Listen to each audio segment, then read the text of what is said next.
Welcome back नाजरीन। और हमने अपने दो मेहमानों से बात की इस मामले पे, जो कि आज इंतहाई अहम मामला था। इसी हवाले से जी बात करूंगी। सीनियर सहाफ़ी और सीनियर तजज़ियाकार मुजाहिद बरेलवी साहब भी हमें ज्वाइन कर रहे हैं। बहुत शुक्रिया मुजाहिद बरेलवी साहब फॉर ज्वाइनिंग अस। मुजाहिद साहब, सबसे पहले तो मैं आपसे जानना चाहूंगी, हमने देखा कि पेंडोरा पेपर्स का मामला आया, आईसीआईजे ने इतनी बड़ी तहकीकात की, पूरी दुनिया के अफराद के नाम उसमें शामिल हैं और पाकिस्तान से 700 लोगों के अफराद शामिल हैं। इसके ऊपर पाकिस्तानी हुकूमत ने वजीर आजम के मातहत एक इंक्वायरी तहकीकाती सेल बनाया है, जिसके ऊपर इन्वेस्टिगेट अब किया जाएगा। और 4 कैटेगरीज में आज फवाद चौधरी साहब कह रहे थे कि जी उसको डिवाइड किया जा रहा है।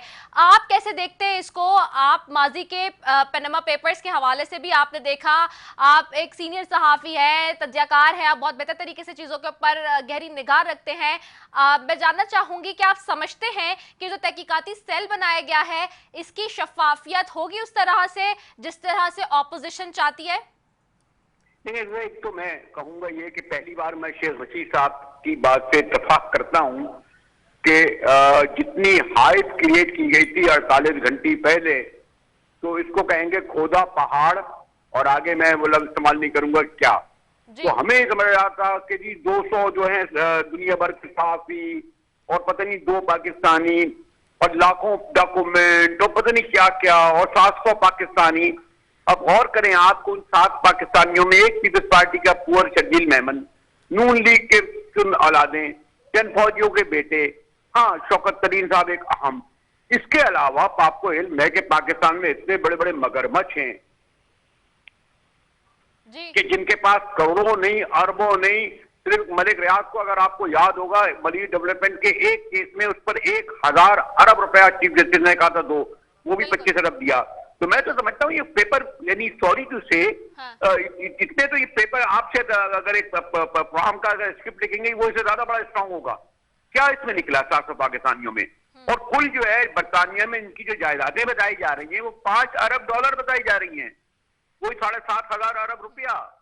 तो सॉरी टू से मैं इसको कहूंगा कि जो पनामा पेपर की शायद एक ग्रुप, और इंटरेस्टिंग बात और है, यानी हमारा आपका चैनल तो आता नहीं है, ये बताइए कि जो मीडिया इससे हाइप क्रिएट कर रहा है, इसमें इन्होंने अब तक उन 5 मालिकाने अखबार की तस्वीरें क्यों नहीं लगाई? अगर फाकान अब्बासी कहते हैं कि तहकीकात बाद में होगी, इमरान खान पहले अपने बंदों को जेल भेज दें, तो इसमें लाखानी ग्रुप भी है, इसमें जियो ग्रुप भी है, इसमें डॉन ग्रुप भी है, इसमें गोरमा भी है, इसमें एक और अकर मरूम हो गए, नाम लेना नहीं चाहता। तो ये हम जो दूसरों के गरेमानों में हाथ डाल रहे हैं, कुछ हमारे मीडिया के लोग क्या बढ़ चढ़ के, तो ये अपने अकाउंटेबल क्यों नहीं करते? कल तो सॉरी क्यों से मैंने तो अपने प्रोग्राम में जिक्र किया, अगर आप देखेंगी उसमें जी उनकी तस्वीरें भी लगाई। मैंने देखा था। हाँ, अच्छा, नहीं ठीक है मुजाहिद साहब, एक चीज और है, ये तो आप बड़ा अच्छा पॉइंट एक रेस कर रहे हैं कि इसमें बहुत और मगरमच्छ हो सकते थे जो कि काफी सारी वेल्थ रखते हैं और आप समझते हैं कि जी उनके नाम भी शामिल हो सकते हैं, लेकिन उस तरह से वो नहीं आया जिस तरह से एक हाइप क्रिएट की थी। लेकिन अब सवाल ये है ना मुजाहिद साहब, कि माजी में जैसे हमने देखा कि जैसे आज शरी रहमान साहब भी कह रही थी कि JIT हो गई या फिर दीगर तहकीकाती कमीशन बनाए गए, उनकी लीगल ऑब्लिगेशंस क्या है, लेजिस्लेशंस क्या है। फिर सवाल ये भी आता है कि क्या ये जो तहकीकाती कमेटी सेल और जो सेल बनाया गया है वजीर आजम के अंडर में, क्या उसकी ट्रीटमेंट उसी तरह से होगी जैसे ऑपोजिशन की हुकूमती लोगों की होगी? तो क्या वैसे ही ऑपोजिशन को भी उसी तरह ट्रीट किया जाएगा? क्योंकि सिटिंग प्राइम मिनिस्टर पनामा में एक घर चला गया लास्ट टाइम। ये देखिए, एक तो बात ये है कि एक पनामा लीक आई थी, फिर एक और भी एक इससे पहले लीक आ चुकी है, JIT रिपोर्टें बन चुकी हैं। आपने देखा नहीं था वो सरदार उजैर की, उस लगा दी मैंने 100 लोगों को कत्ल किया है। फिर ये जो आप हाल ही में सिर्फ आपके हमारे इंफॉर्मेशन, ये शकील मेमन जिनका जिक्र कर रहे हैं, 560 अरब रुपए का केस उनका लैब में चल रहा है। राइट। डॉक्टर आसिफ पे 670 अरब रुपए का चल रहा है, इसको मल्टीप्लाई कर दें। तो जैसे मैंने अभी मलिक रियाज में डाल दी, यहाँ तो उससे पहले याद है कोयटा के एक रईसानी होते थे, इतना पैसा निकला कि मशीनें गर्म हो गई। पूरे इमरान खान के करप्शन के या बाहर, ये जो है सिर्फ स्लोगन तो अच्छा है, बताइए पूरे नैब ने 497 अरब रुपए लिए पाकिस्तान में। तो कौन सी अदालतें? आप लंदन में कैसे कैसे लोग बैठे हुए हैं, अब मैं बताऊंगा नहीं, जो यहाँ मनी लॉन्ड्रिंग, आज तक करप्शन के हवाले से किसी को पाकिस्तान में सजा नहीं हुई। नवाज शरीफ को भी सजा हुई तो ओकामा पर। हाँ, मैं यही कह रही हूँ ना, पनामा पे तो नहीं हुई। हाँ, इसलिए जो है ये मेरे ये ख्याल है कि थोड़ा हमने मीडिया ने हाइप क्रिएट कर ली है, वरना पेंडोरा बॉक्स खुला है ये गालिबन कल मुझे तो लगता है कि आज बंद होने जा रहा है, क्योंकि अब आ गया नैब का मसला, जी। चीफ कौन होगा। हाँ, फिर मैं अभी उस पे भी बलूचिस्तान आ आपसे गया। वही पूछना तो चाह ये रही जो हूँ। हाँ, आप नहीं, मैं और आप भी जो है आज या कल से इसी पर बात कर रहे होंगे। जी, मैं तो जो वही। मैंने कहा ना, क्योंकि कोई बहुत बड़ा इसमें ठोस सबूत के साथ बड़े नाम नहीं थे लोग, मतलब इमरान खान का नाम होगा, उनको प्रेशर डाला जाएगा कि जी आप मुस्तफी हो, हाँ, वजीर आला के नाम होंगे। ऐसा कुछ नहीं हुआ। हाँ, अच्छा अच्छा, मैं इसी पे अभी आने वाली हूँ मुजाहिद साहब।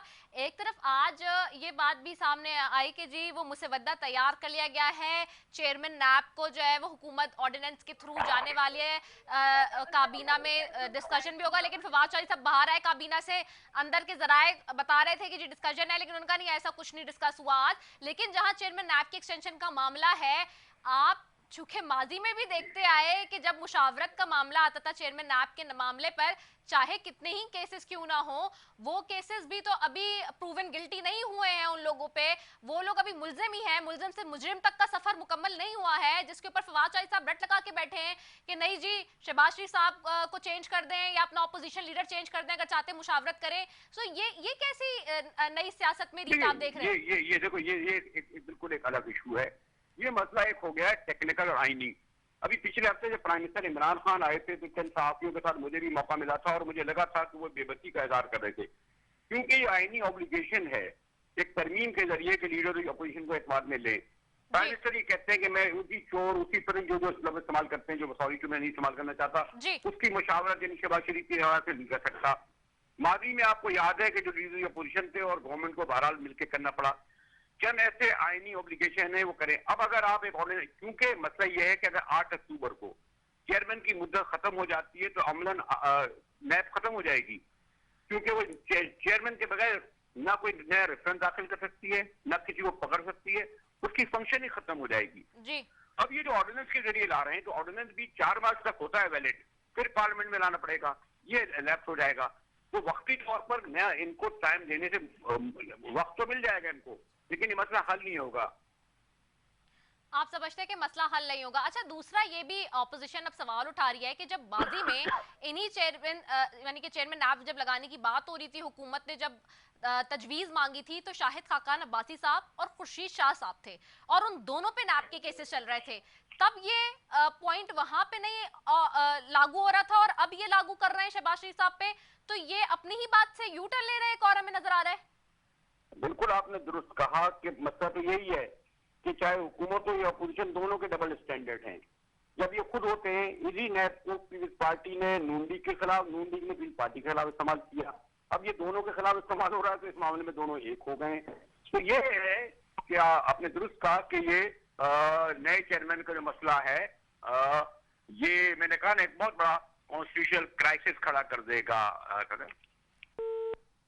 ठीक है, मुजाहिद बरेलवी साहब हमारे साथ मौजूद थे, बहुत शुक्रिया मुजाहिद बरेलवी साहब, सीनियर सहाफ़ी और तज्ज़ियाकार। उन्होंने कहा कि अगर इन्होंने आपस में ये मामला हल नहीं किया ऑपोजिशन और हुकूमत ने, और हुकूमत ने अगर ऑपोजिशन लीडर से मुशावरत नहीं की, तो ये एक आइनी और कानूनी बहरान की तरफ हम जा सकते हैं। और आइनी और कानूनी बहरान का मामला हमेशा हमने देखा है कि माजी में भी एक कॉन्फ्लिक्ट ऑफ इंटरेस्ट किसी सूरत हाल के बाद पैदा होता रहा, और अब भी ऐसा ही नजर आता है कि अगर ये चीजें आपस में बैठ के मुज़ाकरत, क्योंकि आप लोगों से बाहर मुज़ाकरात कर सकते हैं, आप ये समझते हैं कि लोगों के साथ आम माफ़ी दे के उन दहशतगर्दों को, उन लोगों को जिन्होंने बेतहाशा आपका लॉस किया, आप उनसे तो बैठ के बात कर सकते हैं, लेकिन आप अपनी ऑपोजिशन की जमातों से बैठ के, ऑपोजिशन लीडर के साथ बैठ के नहीं बात कर सकते। इस पे लोग सवाल उठा रहे हैं कि ये कैसी बात है। तो इसके ऊपर जो है वो डेफिनेट सी बात है कि कंसेंसस बिल्ड होने चाहिए ऑपोजिशन और हुकूमत के दरमियान। और माजी में फिर एक मरतबा याद दहानी के लिए बता दूं कि जब ऑपोजिशन से मुशावरत की हुकूमत ने चेयरमैन नैब को लगाने के लिए, तो उस वक्त भी ऑपोजिशन में 2 नाम कौन से थे, शाहिद खाकान अब्बासी और खुर्शीद शाह साहब, जिनके ऊपर नैब के केसेस उस वक्त भी चल रहे थे और आज भी चल रहे हैं, but they are not until proven guilty. तो जब तक आपके पास मुलजिम से मुजरिम तक का जो सफर है वो तय नहीं कर रहा कोई मुजरिम, और नहीं उस वक्त तक साबित हुआ, तो आप उसके किस तरह से मुजरिम ठहरा कर ये बात कह सकते हैं कि जी हम उससे मुशावरत नहीं करेंगे। This is a very pertinent question जिसको बार बार हम पूछ रहे हैं, जिसपे हुकूमत जो जवाब दे रही है वो भी आपके सामने है जी। बहरहाल इसके ऊपर हुकूमत को बैठना होगा, अदरवाइज ये डेडलॉक जहां जाएगा वहां पे एक बहरान की सी ही सूरत हाल इख्तियार कर सकता है। इसी के साथ जी अपनी मेजबान रिदा सैफी को दीजिए इजाजत। पाकिस्तान जिंदाबाद।